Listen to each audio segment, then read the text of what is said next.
Présent avec nous, Monsieur Achour Telli, secrétaire national de l'UGTA. Monsieur, bonjour, bienvenue à vous. Merci d'avoir accepté notre invitation. Donc, je viens de le dire, le coup d'envoi a été donné à partir de la wilaya d'Adrar. Le choix n'est certainement pas fortuit. À votre avis, pourquoi, Monsieur Achour Telli? Merci bien pour l'invitation et bonne année. Une journée du 24 février, c'est une journée de l'ensemble des travailleuses et travailleurs algériennes et algériens. Cette journée, il est pratiquement une journée historique de notre organisation, de l'UGTA. Et en même temps, c'est une journée pour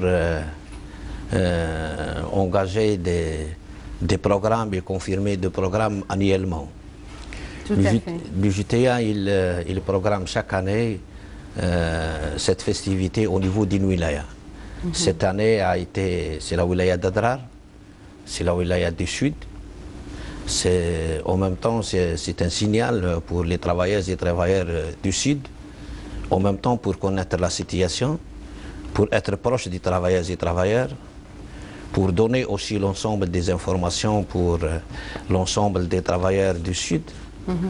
Et en même temps, on reçoit chaque année, soit du 24 février ou du 1er mai, la lettre du président de la République qui donne pratiquement toutes les orientations et pratiquement les orientations de l'État algérien concernant le monde du travail. Et on est très satisfait concernant pratiquement ces orientations. Tout à fait. Justement, en parlant du message du président de la République adressé hier, qui revenait sur la symbolique que contenait l'organisation de ces festivités au niveau de la wilaya d'Adrar. On a commémoré également la mémoire de nos martyrs tombés au champ d'honneur, notamment après les essais nucléaires, dont les conséquences dramatiques sont toujours visibles à ce jour, Monsieur Achour Telli. Effectivement, les travailleurs du Sud, notamment d'Adrar, où pratiquement les essais nucléaires ont été effectués par les Français, c'est pratiquement ces racines existent toujours, les maladies ils sont toujours, et en même temps l'État algérien et l'ensemble de la population du site, notamment d'Adrar, ils sont en train toujours de réclamer l'indemnisation, soit l'indemnisation et en même temps la reconnaissance de la France vis-à-vis de ce crime qui est très important. Et actuellement, il y a plusieurs dossiers, soit de l'État algérien, soit du côté des personnalités humanitaires contre ce crime qui a été engagé en Algérie. Tout à fait. Monsieur Achour Telli, on s'est intéressé particulièrement aux travailleurs adraris hier. Avant de parler du programme de l'UGTA, quelle situation aujourd'hui des travailleurs du Sud algérien d'une manière générale? Tout à fait. Pratiquement, au niveau de l'Algérie, c'est un continent. Et le Sud algérien, il a des spécificités particulières vis-à-vis de la situation du climat, vis-à-vis de la situation aussi du monde de travail qui existe au niveau du Sud, dont pratiquement les difficultés rencontrées des travailleuses et travailleurs par cette spécificité, et en même temps, c'est des agents qui sont nobles, c'est des travailleurs qui ont pratiquement une solidarité entre eux très importante. Cette solidarité pratiquement nous oblige à pratiquement faire chaque année un programme spécifique pour le Sud, pour les travailleurs du Sud, et en même temps un programme pour engager l'ensemble des négociations concernant tous les problèmes socio-professionnels, tous les problèmes qui concernent le monde du travail dans le Sud algérien d'une manière générale. Et nous avons pas mal de dossiers qui sont en cours et on estime qu'on va régler une partie très importante cette année 2019. Quelles seront dans ce cas-là les priorités pour les gens du Sud les priorités dans votre programme? Pratiquement les priorités, il y a des jeunes qui réclament le travail. Ça, c'est important. Deux, il y a une spécificité de côté langue. La plupart actuellement des entreprises, notamment les entreprises multinationales, ils exigent la langue française ou anglaise. Tout à fait. Et au niveau du Sud, c'est un problème pour nous. C'est la même chose. Avant, il n'y a pas des universitaires au Sud. Mais maintenant, il existe. Maintenant, il existe. Il y a des universitaires, il y a des techniciens supérieurs, il y a des DEA, il y a des techniciens. Et en même temps, il y a des écoles, soit du côté université, soit du côté technique. Aussi, actuellement, le Sud, notamment du côté secteur énergie, soit dans le domaine du pétrole, soit dans le domaine de l'électricité, effectivement, il y a l'État a engagé pas mal d'entreprises qui sont au niveau du Sud, et on estime qu'il y aura cette année 2019 une satisfaction. Ce n'est pas assez important parce que le problème de chômage, ça existe au niveau de toute l'Algérie. Donc, mais on estime pour le Sud, il y aura premièrement l'amélioration des conditions et aussi la mise au point de problèmes, des critères. C'est ça qui est très important pour nous. Ça veut dire d'adapter les critères des postes de travail par rapport aux agents de Sud. Et actuellement, il y a une partie très importante des universitaires qui existent au niveau du Sud. Nous n'avons pas le droit de recruter qu'au niveau local. Tout à fait. D'ailleurs, la problématique a été soulevée hier lors de la rencontre de la délégation ministérielle avec la société civile. Donc, le ministre du Travail, M. Moulazim Mali, qui disait que le taux de chômage qui restait toutefois stable durant ces dernières années, et qui s'est arrêté à entre 10 et 11%. Et la problématique soulevée, dont vous venez de parler également, c'est les universitaires des jeunes issus du sud du pays qui trouvent toujours pas d'emploi. Peut-on s'attendre à un recrutement massif 2019, M. Rachid Tilde? Normalement, suivant les statistiques qui existent pour l'année 2019, c'est les investisseurs privés qui sont en train actuellement, et c'est les investisseurs locaux qui sont en train d'investir. Et maintenant, actuellement, le secteur privé, et pratiquement, il y a 60% de la population active. Ce n'est plus comme avant. C'est le secteur public. Maintenant, c'est le secteur privé. Il y a pas mal de privés qui sont en train de s'installer et de recruter. Deuxièmement, au niveau de l'administration, effectivement, il n'y a pas assez de postes de recrutement, mais il y a pas mal d'entreprises qui sont en train de s'installer, publiques, notamment dans le secteur de l'énergie, tels que Sonatrach, Sonalgaz et d'autres entreprises, plus les services. La deuxième aussi ouverture, c'est la création des entreprises par les jeunes eux-mêmes. Parce que c'est une... j'ai écouté très bien monsieur le ministre du Travail, qu'il a pratiquement orienté à cette option. Parce que c'est très important. Premièrement, il est financé par les banques, il est assuré par l'État, et en même temps, c'est un créneau qui est très ouvert et très important. Actuellement, au niveau du Nord, nous sommes en train d'observer qu'il y a vraiment de recrutement et de l'emploi au niveau de cette stratégie. Tout à fait. Alors, on revient à l'UGTA, l'Union Générale des Travailleurs Algériens, qui a fait des exploits, que ce soit avant l'indépendance du pays ou après et à ce jour. Donc, qu'est-ce qu'elle apporte aujourd'hui, l'UGTA, aux travailleurs algériens? L'UGTA, c'est un patrimoine de tous les Algériens et les Algériens. L'UGTA, il a une histoire. Il a une histoire pendant la guerre de libération, après la guerre et aujourd'hui. Donc ces trois époques sont très importantes. C'est grâce à nos martyrs, à leur tête Issa Tidir, qui ont pratiquement ont été actifs au niveau des partis politiques à l'époque, tels que le PPA, le MTLD, et en même temps ils activent au niveau du monde du travail. C'est à partir de nos martyrs qui ont pratiquement organisé et pratiquement encadré les travailleurs algériens sur pratiquement les années 1939 jusqu'à 1945. Il y a à peu près 100 000 travailleurs algériens à l'époque. à 100 000 travailleurs au niveau de l'Algérie et même en France, pratiquement il n'y a que 12 000 Algériens. Et en même temps, il y a la discrimination, l'humiliation, la différence. N'accepteront pas que les Algériens aient une responsabilité au niveau syndical avec la CGT ou la CGTU. Donc c'est à partir de là où nos martyrs, et à leur tête Issa Tidir et ses camarades, qui ont pratiquement essayé d'organiser au niveau des travailleurs algériens à l'époque. Et c'est à partir de là qu'il y a pratiquement nos amis et nos frères, les Tunisiens et les Marocains, qui ont aidé à Issa Tidir dans cette optique, et à leur tête le martyr tunisien ou en même temps le responsable marocain, qui ont aidé à l'installation de l'organisation. C'est à partir de là il y a un journal quotidien des ouvriers algériens, et c'est à partir de là qu'il a commencé jusqu'à pratiquement l'indépendance. Et le premier pratiquement congrès, c'est en 1963 de l'UGTA, où effectivement l'UGTA elle est implantée comme une organisation de masse par le parti à partir de l'indépendance.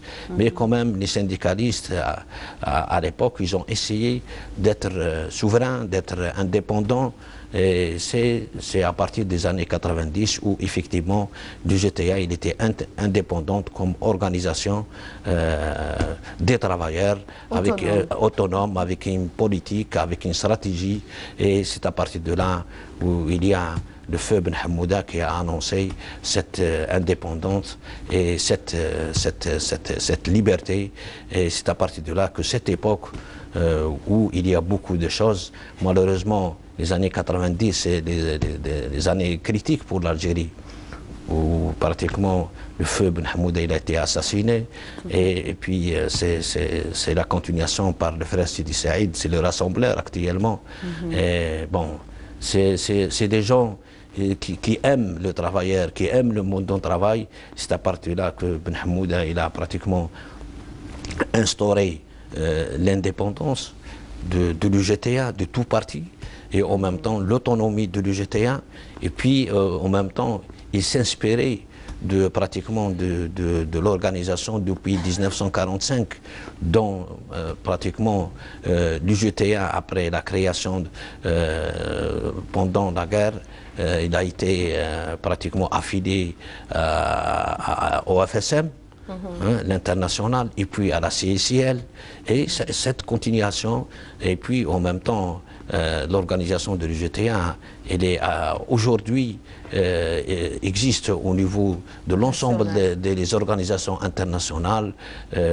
Actuellement, il préside le secrétaire général de la Confédération africaine, c'est un Algérien. Le président actuellement, ça fait 2 semaines qu'on a fait le congrès de l'Union syndicale maghrébine, le président c'est Sidi Saïd. Donc en même temps, au niveau de l'Afrique, on existe avec un membre ou deux au niveau de la CIC. À l'échelle mondiale, on existe au niveau de la CIC. Aussi, Sidi Saïd, il a fait 2 mandats au conseil d'administration du BIT.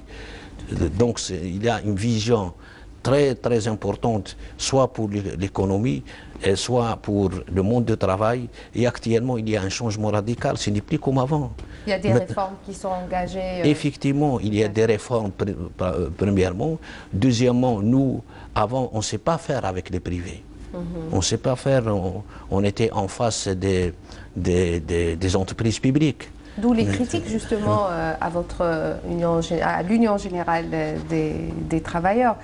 Donc l'UGTA qui a toujours accompagné les travailleurs algériens à travers différentes étapes qu'a connues le pays. Aujourd'hui, il y a émergence beaucoup d'entreprises privées. Il y a aussi beaucoup d'autres syndicats autonomes. Comment justement se positionne l'UGTA par rapport à ces syndicats, M. Achour? Écoutez, l'UGTA, c'est une organisation syndicale qui existe depuis pratiquement 68 ans. Nous avons des coutumes Nous sommes éparpillés à l'échelle nationale. Nous sommes pratiquement affiliés à toutes les organisations internationales. Nous avons notre mot à dire au niveau national et international. Donc nous, on ne se compare pas. Nous sommes une organisation indépendante et nous sommes une organisation souveraine. Nous avons un programme, nous avons une stratégie et nous avons aussi une politique économique et sociale. Tout à fait. Donc, c'est à partir de là, nous, le GTA, on ne se compare pas par des autres. Ça n'existe pas déjà. Chacun a ses objectifs. Et les objectifs de l'UGTA sont forcés par leur martyr, par en même temps son programme. Nous, actuellement, on s'inspire de pratiquement la politique et de la stratégie qui existe depuis la création de l'UGTA. Tout à fait. Et en même temps, son évolution répond à un impératif socio-économique imposé par les mutations que connaît le pays. Actuellement, ce n'est plus comme avant. Nous, actuellement, nous avons des commissions au niveau de toutes les universités, du côté social, du côté historique, du côté... Si on engage n'importe quel dossier avec le gouvernement, ce n'est plus comme avant. Il y a des professeurs, il y a des universitaires qui travaillent avec nous. Sidi Saïd, c'est lui qui chapeaute l'ensemble des commissions. Et il y a des commissions syndicales. Ça veut dire quoi? Il y a une représentation de haut niveau. Oui, ça veut dire qu'il y a la vision scientifique et il y a la vision syndicale. Ce n'est plus comme avant. Le monde syndical, il y a un changement radical. Actuellement, c'est le dialogue. Ce n'est plus comme avant, ce n'est pas la rue, c'est le dialogue qui peut convaincre l'autre, soit au niveau national, soit à l'échelle internationale. Donc c'est un changement radical. Depuis les années 90, le feu Ben Hamouda, il a engagé une formation comment on doit faire avec les privés, parce qu'on ne sait pas faire. C'est à partir de là qu'on a fait inviter des professeurs de l'Occident, soit de l'Europe, soit des Américains, et on a fait pratiquement 6 ans de formation pour les syndicalistes. Comment on doit faire avec un privé? Et justement, je vous repose la question, comment vous négociez avec le privé? Actuellement, c'est difficile. Premièrement, nous, pour entrer au niveau du privé, ça a été difficile pour nous. Deux, le privé n'acceptent pas. Ils n'acceptent pas un syndicat au niveau de... Parce que c'est perçu comme une ingérence? Indirectement, oui, indirectement, mais avec le temps, on a essayé, vous êtes en train d'observer que le GTA, il est en train de faire pratiquement des programmes avec l'ensemble des fédérations et des confédérations privées pour avoir des conventions collectives au niveau des privés, pour avoir des négociations, pour avoir des sections syndicales, pour avoir des syndicats d'entreprise et par secteur. Et ça n'a pas été facile pour nous.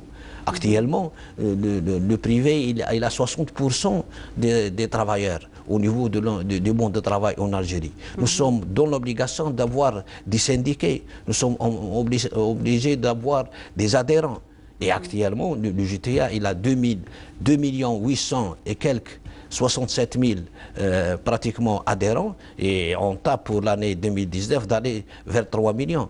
C'est la plus grande centrale, on a pratiquement parmi les plus grandes centrales en Afrique. Après, c'est l'Algérie, c'est l'Afrique du Sud, c'est le Nigeria. Et puis, c'est un point très important du côté international et en même temps du côté national. Notre place, c'est nos adhérents.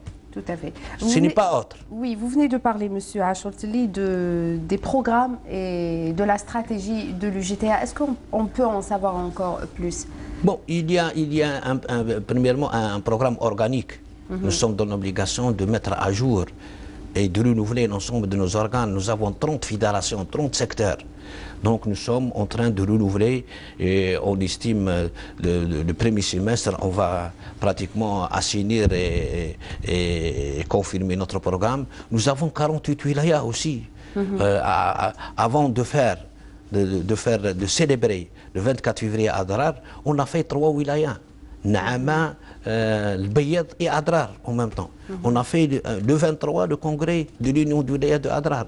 Donc nous sommes en train, ça c'est un programme avec l'organisation. Et puis il y a un programme des fédérations, un programme des secteurs concernant l'amélioration des conditions de travail. Il y a des négociations pratiquement quotidiennes au niveau de l'ensemble des secteurs. À part le salaire, il y a des négociations concernant l'amélioration des conditions de travail. Et nous avons tous les PV et toutes les conventions collectives aussi. Et puis, nous avons le programme avec le gouvernement. Nous avons pas mal de dossiers. Nous avons le dossier de code de travail. Nous avons le dossier pratiquement de travail forcé qui existe. Et nous avons installé une commission des universitaires qui ont travaillé pratiquement pendant 3 ans. Et nous sommes en phase de finalisation de ce dossier. Nous sommes pratiquement à 95-96% pour arrêter l'ensemble des postes qui sont pratiquement... et parce qu'il y a des critères internationaux. Il y a des postes qui n'existent pas en Algérie. Et il y a aussi des critères qui ne sont pas instaurés ici au niveau du code de travail algérien. Donc il a pris beaucoup de temps afin de... Et puis nous avons le dossier d'amélioration des conditions de travail, Inch'Allah, où le frère... Qu'est-ce qu'on entend par amélioration? Amélioration, c'est toutes les conditions de travail. Ça veut dire c'est le régime indemnitaire, c'est les salaires, c'est l'hygiène, c'est la sécurité aussi qui est très importante aujourd'hui. C'est les lois, c'est les conventions collectives. Tout ça, c'est les conditions de travail. C'est vrai. Donc l'intérêt des travailleurs qui passent avant tout pour l'UGTA, on sait que notre pays a besoin de tous les travailleurs algériens justement pour continuer à relever le défi. Je le disais au début, c'était aussi la célébration de l'anniversaire de la nationalisation des hydrocarbures. Qu'est-ce qu'on pourrait retenir de cette décision historique qui, à l'époque, a été prise pour assurer l'indépendance économique de notre pays? Oui, effectivement. Bon, je salue tous les travailleuses et travailleurs du secteur pétrolier et minier aussi. Le 24 février 1971, ça veut dire juste après 9 ans de l'indépendance, le président Houari Boumediene Allah yarhamou, il a annoncé au niveau de la centrale la nationalisation de toutes les richesses minières et pétrolières. Ça a été un changement radical, premièrement pour l'économie algérienne et aussi pratiquement une attention particulière de l'international. Et ils ont dit, est-ce que les Algériens peuvent pratiquement guider ce secteur? Et alhamdoulilah, grâce aux Algériens, malgré ces quelques gens qui se comptent sur le doigt de main, mais ils ont assuré tout le secteur de l'énergie, soit de l'électricité, dont EDF, GDF, ils ont abandonné, soit le secteur pétrolier, soit le secteur minier, dont les Algériens ont continué. Et alhamdoulilah, nous sommes indépendants. Et c'est un changement à partir de 71 radical de l'économie, algérienne, 2, de la vision internationale vis-à-vis de l'Algérie. Quel a été justement à l'époque l'impact direct de certains groupes activant dans le secteur, de certains groupes étrangers qui étaient présents en Algérie? Et à l'époque, il y a eu pratiquement une quinzaine d'entreprises multinationales américaines et françaises. Et ils n'ont pas accepté. Ça a été des négociations difficiles pour les Algériens pour dire que ce n'est plus l'époque de colonialisme. Donc, c'est à partir d'il y a des négociations et les Algériens ont pu avoir la responsabilité directement sur le secteur.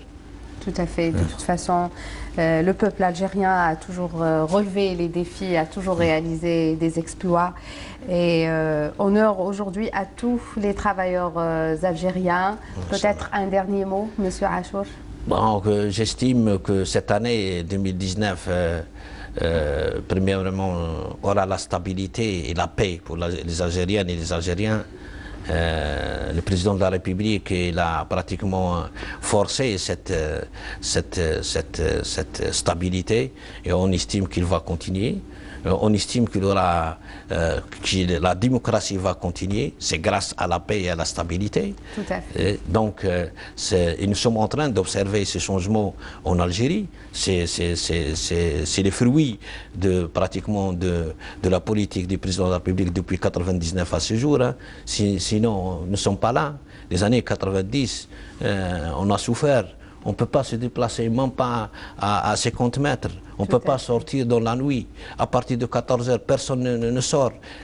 Pratiquement, le fils tue son père, tue son sœur, et ainsi de suite. Mais, alhamdoulilah, nous sommes en démocratie. Les gens, ils s'expriment comme ils veulent. C'est quoi ça? Ça, c'est la démocratie.